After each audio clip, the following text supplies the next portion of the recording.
Livro Fonte Viva, Espírito Emmanuel, Psicografia de Francisco Cândido Xavier. Capítulo 114. Embainha tua espada. Embainha tua espada. Palavras de Jesus que estão no Evangelho de João, capítulo 18, versículo 11. A guerra foi sempre o terror das nações. Furacão de inconsciência, abre a porta a todos os monstros da iniquidade por onde se manifesta.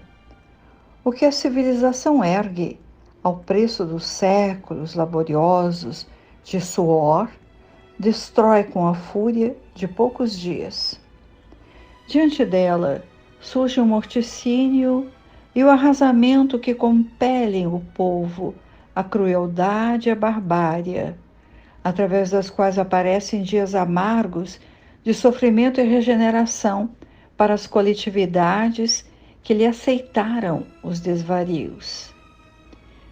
Ocorre o mesmo dentro de nós quando abrimos luta contra os semelhantes, sustentando a contenda com o próximo. Destruidora tempestade de sentimento nos desarvora o coração. Ideais superiores e aspirações sublimes, longamente acariciados por nosso espírito, construções do presente para o futuro e as plantações de luz e amor no terreno de nossas almas, sofrem desabamento e desintegração, porque o desequilíbrio e a violência nos fazem tremer e cair nas vibrações do egoísmo absoluto que havíamos relegado à retaguarda da evolução. Depois disso, muitas vezes devemos atravessar aflitivas existências de expiação para corrigir as brechas que nos aviltam o barco do destino em breves momentos de insânia. Em nosso aprendizado cristão, lembremos-nos das palavras do Senhor: embainha tua espada.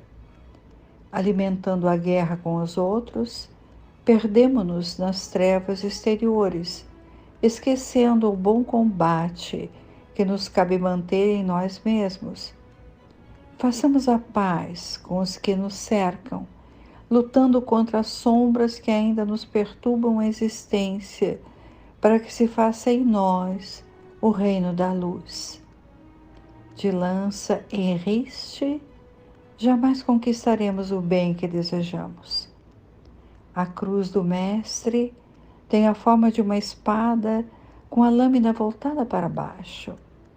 Recordemos assim que, em se sacrificando sobre uma espada simbólica, devidamente ensarilhada, é que Jesus conferiu ao homem a bênção da paz com felicidade e renovação. O episódio onde está colocado este versículo está no momento da prisão de Jesus, no Jardim das Oliveiras, ou Getsemane. Aquele momento conhecido do beijo de Judas, quando ele entrega Jesus. Mas por que beijar Jesus? Não eram os romanos que se aproximavam, mas uma turba de homens comandados pelo Sinédrio. Eram guardas dos judeus. E esse episódio é muito rico de pormenores. Começando que são os 4 evangelistas que retratam a movimentação do ocorrido. Cada evangelista salienta pormenores que mais lhe chamaram a atenção. E o que ficou gravado na memória de quem estava presente. No caso, Mateus e João. Ou na memória dos informantes. Nesse caso, de Marcos e Lucas, que narram o que ouviram dos apóstolos. E daí, em consequência, Ler os versículos de cada um traz perguntas assim ao leitor. Por que existem diferenças nas narrativas? Não é, com certeza, o nosso objetivo observar diferenças nas narrativas, mas compreender o momento tão delicado e importante, a prisão de Jesus pelo Sinédrio. Mas logo me chamou a atenção a tradução encontrada em Torres Pastorino. No versículo 11 está escrito assim em Pastorino: põe o facão na bainha e não embainha a tua espada, como faz Emmanuel e como também eu estou habituada a ler. Embora sempre eu pensasse, pescadores usavam espada? Agora, a tradução facão na bainha me parece mais próxima, talvez até mais real para aquele momento e para aquele povo. O capítulo de João começa assim: e ainda falando ele, quer dizer, Jesus estava falando com os apóstolos. Por isso ele começa: e ainda falando ele, eis que chegou Judas, um dos 12, e com ele grande grupo com facões e paus, vindo dos principais sacerdotes e anciões do povo. Mateus, Marcos e Lucas narram que Judas fala ao grupo de agressores. Judas diria ou disse assim: quem o beijar é ele, prendei-o e levai-o com cuidado. E logo chegando, disse-lhe Rabi, e o beijou. João narra diferente. Sabendo, pois, Jesus tudo o que lhe aconteceria, aproximando-se, disse-lhes, para quem? Para o grupo, para os agressores. Disse-lhes: quem procurais? Responderam-lhe: Jesus, o Nazareu. Perceberam também a diferença de que fala, não o Nazareno, o Nazareu, a tradução. E Jesus disse-lhes: sou eu. Também estava com ele Judas, que o entregava. João não menciona o cumprimento usual dos discípulos. Beijar a face do mestre. Naquele momento, o beijo apontaria Jesus. Então, os enviados pelo Sinédrio não conheciam quem era Jesus, já que Judas teria que apontá-lo ou mostrá-lo com um beijo. Uma pergunta. Foi procurar Pastorino. E Pastorino explica assim: o grupo de guardas dos judeus traziam, além dos facões e paus, o grupo trazia fachos e achotes, apesar de ser noite de lua cheia, como escreve Pastorino.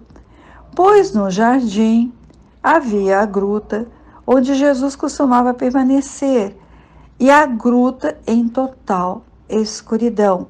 Assim estava a gruta. Justamente por ser escuro e não poderem reconhecer fisionomias, é que Judas necessitava indicar claramente qual daqueles homens era Jesus. Por isso o beijo, e foi respeitoso de Judas, era a senha para o reconhecimento. Lembra que falamos inicialmente? João não fala que Judas beijou Jesus. Escreveu que Judas, que o entregava, estava entre eles. Mas que personalidade complexa a de Judas. Ou possivelmente o que entendemos pelos relatos, acompanha o grupo armado de facões e paus e beija aquele que vai para que os outros possam prendê-lo. E ainda diz essa personalidade complexa: prendei-o e levai-o com cuidado. Afinal, aquele homem, para Judas, merecia toda a consideração. Outra frase em que Lucas difere dos outros é a pergunta atribuída aos discípulos: Senhor, ferimos com o facão? Queriam defender Jesus.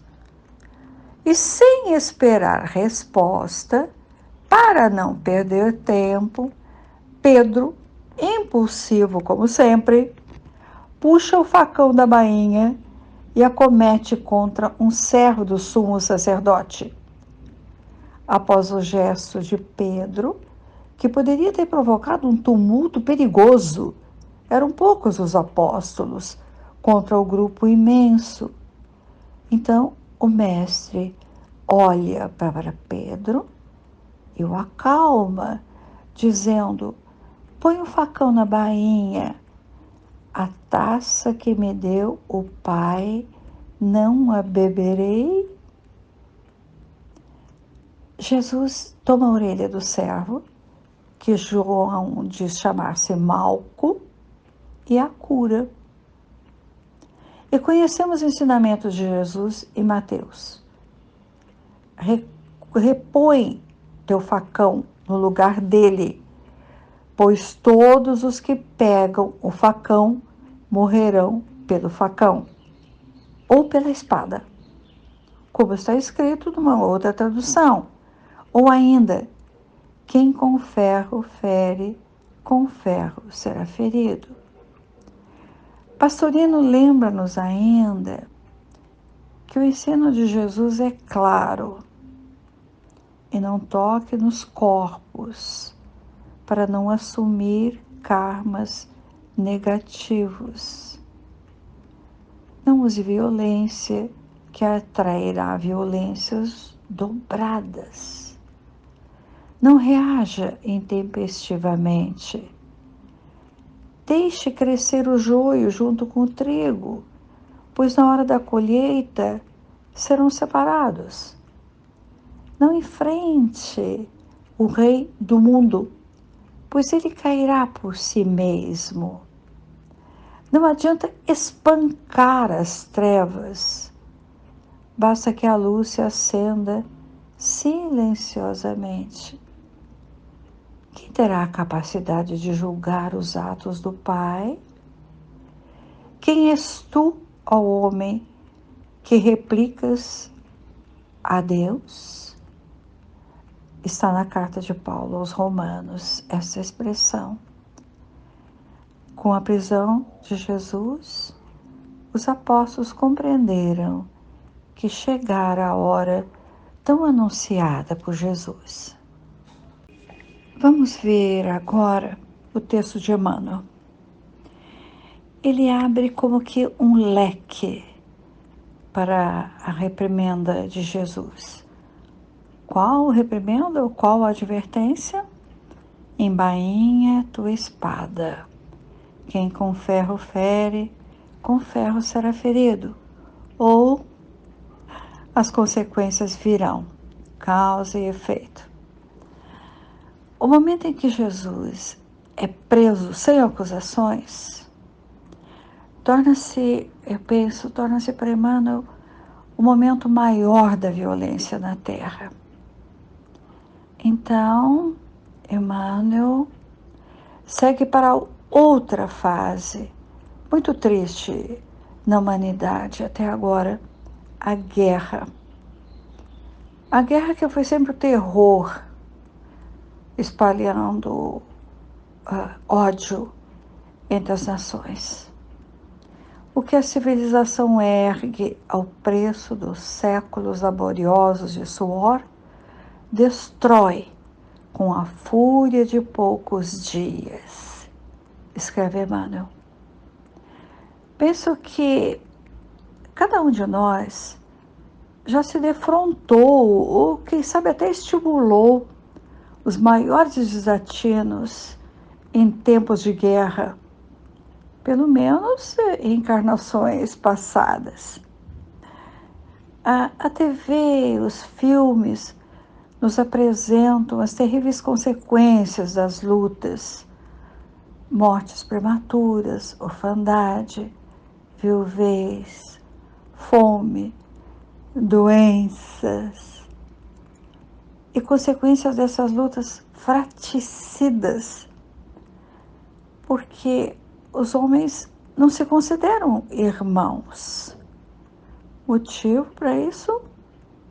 Quem sabe a ausência de semelhanças nas crenças arraigadas, os costumes e os hábitos instalados nas mentes. Mas o que não é ausente entre os homens é a ânsia de poder, a ânsia de impor-se sobre o outro, a ânsia de juntar tesouros materiais. E as ânsias, os desejos estão cada vez mais sofisticados e complexos. E inteligência sem a inteligência que se desenvolve, nós sabemos, sem um contraponto, sem o apoio da caridade, da moralidade. E as facilidades terrenas atraem aqueles que pensam que a vida terrena termina aqui. Lembramos quando André Luiz relata a sombra que envolve a Terra às vésperas da Segunda Guerra Mundial. Ele relata isso nos seus livros. Muitas orações no plano espiritual para que a guerra não aconteça. A guerra, o furacão da inconsciência, que é uma expressão forte de Emmanuel nesse texto. Mas os dias amargos de sofrimento sobrevieram. E ocorre o mesmo dentro de nós, quando abrimos lutas contra os semelhantes, já que os sentimentos desequilibrantes são como tempestades, mas internas. Caímos nas vibrações de egoísmo, voltando a um passado primário. Cultivemos por isso a paz interna e a paz com os que nos cercam. A violência, o ódio, a espada simbólica ou materializada que se levanta contra o próximo, contra o irmão, nada constrói. O bem e a paz são conquistados na estrada que o Mestre nos apontou e que os benfeitores continuam nos apontando.